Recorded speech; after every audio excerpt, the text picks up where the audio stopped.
नमस्कार मेरे प्यारे बच्चों, मैं राकेश मिश्रा आपका आर राकेश पाठशाला में बहुत बहुत स्वागत, अभिनंदन और इस्तकबाल करता हूं।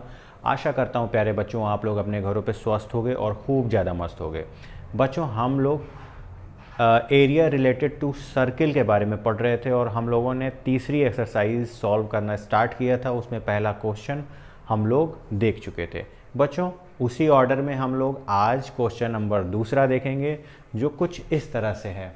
कह रहा है find the area of a shaded region in a figure if radii of a to concentric circle with centre O are 7 and 40 centimetre respectively and AOC is 40 degree. बच्चों AOC क्या है? यहाँ पे ये एंगल है 40 डिग्री। ओके, तो अगर ये दिया हो तो ये शेडेड रीजन का एरिया ABD क्या होगा, ये हमको फाइंड आउट करना है। यानी कि ABDC का एरिया क्या होगा ये पता करना है। तो प्यारे बच्चों आप ये देखो, ये कॉन्सेंट्रिक सर्किल है, यानी कि इनका सेंटर एक है। कॉन्सेंट्रिक सर्किल वैसी सर्किल होती हैं जिनका एक ही सेंटर होता है। तो ये दो सर्किल हैं, ये आपकी मान लीजिए C1 थी, ये आपकी C2 थी। दोनों ही सर्किल का सेंटर O है, ठीक है। अब इसमें जो सेक्टर बन रहा है, ये सेक्टर देखो AOC, ओके, और BOD। तो हमको जो ये एरिया फाइंड आउट करना है, ये बच्चों सब्सट्रैक्ट करने पे आएगा। अगर हम बड़े सेक्टर AOC में से BOD का सेक्टर माइनस कर दें तो अच्छा, हमारे पास बच्चों होना क्या चाहिए?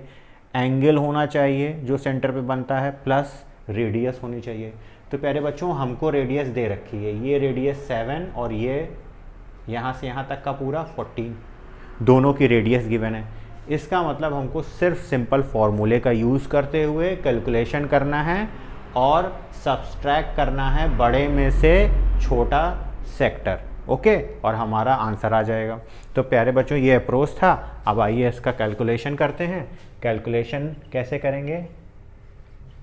Area of shaded region be क्या हो जाएगा? Area of a sector of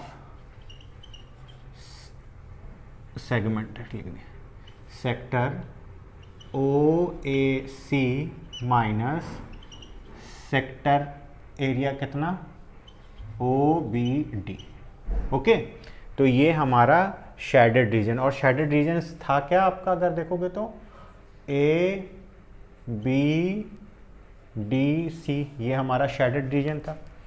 इसी के बराबर जो है ये एरिया कर देंगे, ठीक। तो सेक्टर AOC क्या हो जाएगा? हम लोग थीटा लिखते थे, यानी कि 40/360, थीटा अपॉन 360 पाई R स्क्वायर। पाई की वैल्यू 22/7, R स्क्वायर के जगह बड़ा है तो 14 स्क्वायर, माइनस फिर इसमें क्या होगा? एंगल तो कॉमन है। अब पाई की वैल्यू R स्क्वायर की जगह 7 का स्क्वायर। सिंपल था। अब इसमें कुछ चीज़ें कॉमन मिल रही हैं। ये अगर आप देखो प्यारे बच्चों तो ये चीज़ आपको कॉमन मिल जा रही है। कैलकुलेशन थोड़ा सा इजी हो जाएगा कॉमन लेने पे। तो क्या हो जाएगा? 40/360, 22/7। अब क्या कॉमन मिल रहा है यहाँ पे? 14 का स्क्वायर माइनस 7 का स्क्वायर, ओके। कुछ चीज़ें कट रही होंगी, काट दिया जाए। 4 से जाएगा तो ये 9 बार आएगा, तो कितना हो जाएगा? 22 अब ये कितना होगा? 7 9 जा 63, ओके। प्यारे बच्चों इसको और देखो थोड़ा सा, इसमें 7 स्क्वायर भी है। कैसे? अगर इसको देखा जाए तो 7 × 2 लिख सकते हैं, इतने का स्क्वायर माइनस 7 स्क्वायर, ठीक है। अब इसमें से एक स्टेप और कर लो, 7 स्क्वायर दोनों में से कॉमन ले लो, ओके 7 स्क्वायर कॉमन लिया तो यहाँ पे बचेगा क्या 2 स्क्वायर माइनस 7 स्क्वायर कॉमन ले लिया तो बचेगा 1 स्क्वायर, 1 का स्क्वायर 1। सिंपल था कैलकुलेशन, ये इसलिए किया गया है कि कैलकुलेशन आप लोग इजी वे में कर पाएँ। अब और इसको प्रोसीड कर लेते हैं। 22 इंटू 49/63 इंटू, अब ये कितना हो जाएगा 4, 1 जाएगा 3 होगा। अब सिंपल 3 से इसको काटो 2 और 1, अब 3 से कटेगा 7 से कटेगा 7 7 49, 7 एकम 7, 7 दूनी 14, 7 तिरिक 21। ओके अब कितना आया, ऊपर बचा क्या है, ऊपर पहले बचा है 22 इंटू 7/3। सिंपल कैलकुलेशन एकदम। कोशिश किया करो कि कहीं भी अगर कॉमन मिल जाए कम से कम कैलकुलेशन हो, फॉर्मूले का यूज़ हो जाए +b a - b का, तो वो हमको कर लेना चाहिए। अब यहाँ पे अगर हम वॉलंट की तरह जो है इस्तेमाल करते 14 का स्क्वायर करते, फिर यहाँ पे 7 का स्क्वायर करते, तो ये क्या होता, और जितना कैलकुलेशन बढ़ाएंगे वहाँ पे गलती की संभावनाएं उतनी अधिक बढ़ जाएंगी। तो हम लोग क्या करना है, कम से कम गलतियाँ हों और क्वेश्चन सही हो जाएं।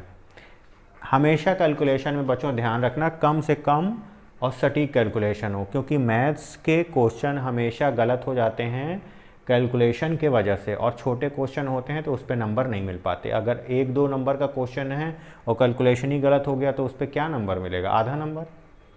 तो कोशिश करनी चाहिए कि कम से कम कैलकुलेशन हमको गलत करना चाहिए, और वो होगा कैसे कि हमको हमेशा ध्यान रखना चाहिए, कोशिश करनी चाहिए कि कम से कम कैलकुलेशन करना हो, उस ट्रैक को हमको अपनाना चाहिए। हम लोग डेली रूटीन में भी ऐसा ही करते हैं, वहाँ उस रूट से नहीं जाते जिस रूट से ज़्यादा जैम हो, हम ऐसे ही रूट से जाते हैं जहाँ कम जैम मिले, भले ही हमारा 10-5 मिनट अधिक चला जाए। कोशिश यही करनी चाहिए। ठीक उसी तरह ये जैम है, अगर ज़्यादा कैलकुलेशन करते हैं तो क्वेश्चन गलत होने की बहुत ज़्यादा प्रोबेबिलिटी होती है। ओके अब इतना सिंपल आ गया। अब इसको करना क्या है, डायरेक्ट आप कर सकते हो। 7 दूनी 14, 4 हुआ 1, 7 दूनी 14, 1 15/3। अब बच्चों ये 3 से कटेगा क्या, 4 है। अगर इकाई अंक यानी कि वंस का प्लेस 3 से नहीं कट रहा है तो यानी कि ये नहीं कटेगा। तो ये हमारा एरिया था, तो ये सेंटीमीटर स्क्वायर, ये हमारा आंसर आ गया। ओके आई होप बच्चों क्वेश्चन आपको समझ में आया होगा। अगर चैनल पे आप नए हो तो प्लीज़ लाइक करना, सब्सक्राइब करना और शेयर करना। नेक्स्ट सेशन में हम नेक्स्ट क्वेश्चन लेके हाजिर होंगे, तब तक के लिए प्यारे बच्चों दीजिए इजाज़त। नमस्कार।